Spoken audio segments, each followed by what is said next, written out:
के दौर में प्राइवेटाइजेशन ऑफ द इकोनॉमी की वजह से देश के आर्थिक हालात सुधरने लगे थे। लोगों का रहन सहन भी बेहतर होने लगा था। शिक्षा एक अहम जरूरत बन गई। इंजीनियरिंग और एमबीबीएस जैसे प्रोफेशनल कोर्सेज की डिमांड बढ़ने लगी। इस डिमांड का फायदा उठाने के लिए कुछ लोगों ने इसे बिजनेस बना लिया। शिक्षा अब एक धंधा बन गई थी। हर शहर में प्राइवेट जूनियर कॉलेजेस सेटअप कर दिए गए।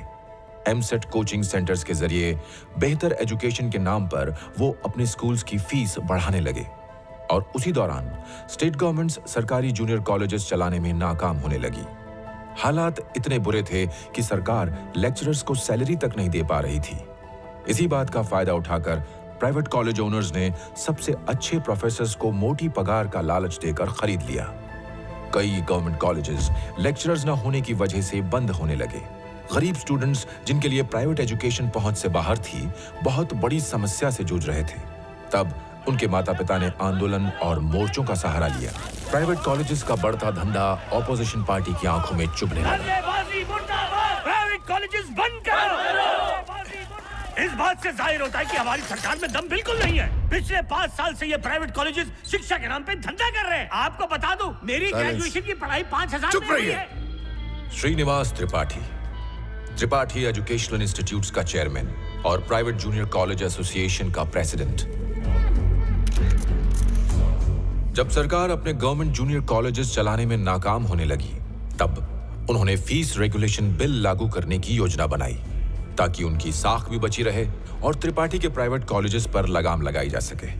तब उसने एक मास्टर प्लान बनाया, a man with a dangerous vision. अगर वो द्रोणाचार्य होता तो वो एकलव्य से गुरु दक्षिणा में एक नहीं सारी उंगलियां मांग लेता।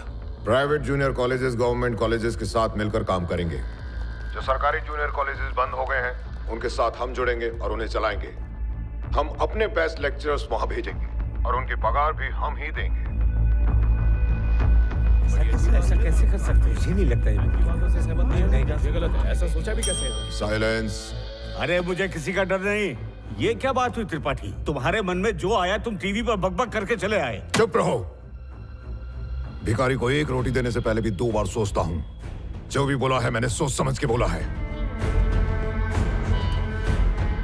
इस देश में एजुकेशन एक नॉन प्रॉफिटेबल सर्विस थी, लेकिन हमने छोटे छोटे लूप होल्स ढूंढकर एक बड़ा बिजनेस बनाया।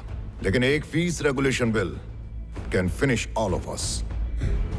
कहिए मिस्टर श्रीवास्तव, आपका coaching centre 45,000 per annum fees लेता है, तो अब अगर फीस 6,000 हो जाए तो आपको कोई दिक्कत तो नहीं है ना?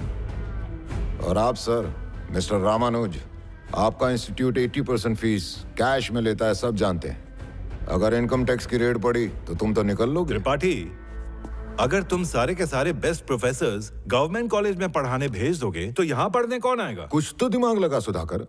बेस्ट प्रोफेसर्स कौन भेजने वाला है? मतलब हम लोग वहां सिर्फ जूनियर लेक्चरर्स भेजेंगे।